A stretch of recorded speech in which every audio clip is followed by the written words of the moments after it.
My boss has told me I can reorganize my teams. Where do I start? Last time we looked at the 7 things you should think about before you start drawing your organization chart.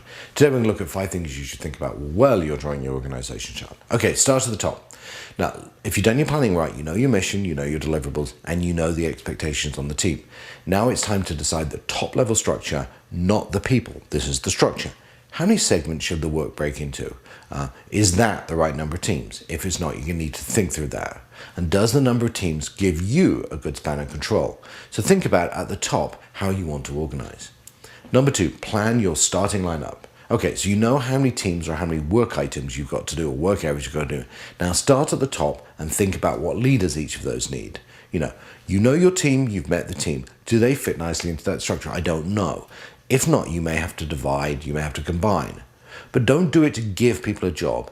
Do it because the work you've identified needs people to manage it. If there's no role for someone, you're going to have to deal with that separately. By the way, also look to see whether your successor or your strongest leader has a broad enough role to give you the ability to make them your successor. If not, you may need to think about that in that structure as well. Number 3, let your team captains choose their teams. Look, I think there are 2 approaches to this step. Either you work it all out, you keep it secret, and then you announce it all. And if you do, by the way, you can't get that all right because you really just can't know all the way down to the bottom person exactly what they do. Or you get your leadership team involved, you understand it, you get them to understand it, and you build this organization together. Now, this takes longer, and I think there's always some chance in that second one of there being some gossip. But the reality is, it's the better way to go. There's nothing worse to me than announcing an organization and then having to re-announce it shortly after because you just didn't get something the organization did. So get your leadership to think through their organization as they come together. Not only take their input, but ask them and their peers to comment on each other. Look, this whole team's going to have to work together. If your leadership is struggling with their organization, do what you just did. Ask them to work on the deliverables of their team first. Number 4, don't compromise too quickly. Look, all organizations are in some way a compromise. You're going to have to compromise. It's going to happen. It doesn't mean you have to do it until you have to.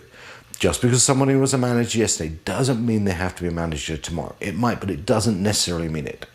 Try and avoid spans of control of less than 3 because you can't or don't have the guts to tell somebody. It'll create too many levels.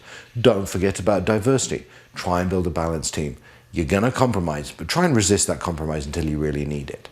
In the end, number 5, you're going to have to sell and not tell this organization. When you've brought all of this together and got it done, you need to sell this, probably to your boss, probably to your peers, and probably to your team as well. Make sure you go back to the mission and the deliverables to explain why the team's organized the way it is, and to present the organization around these and not just the people. Look, the bottom line here is you can't complete your mission if your troops aren't organized. Take the time to plan and involve others. It's all part of the buy-in process.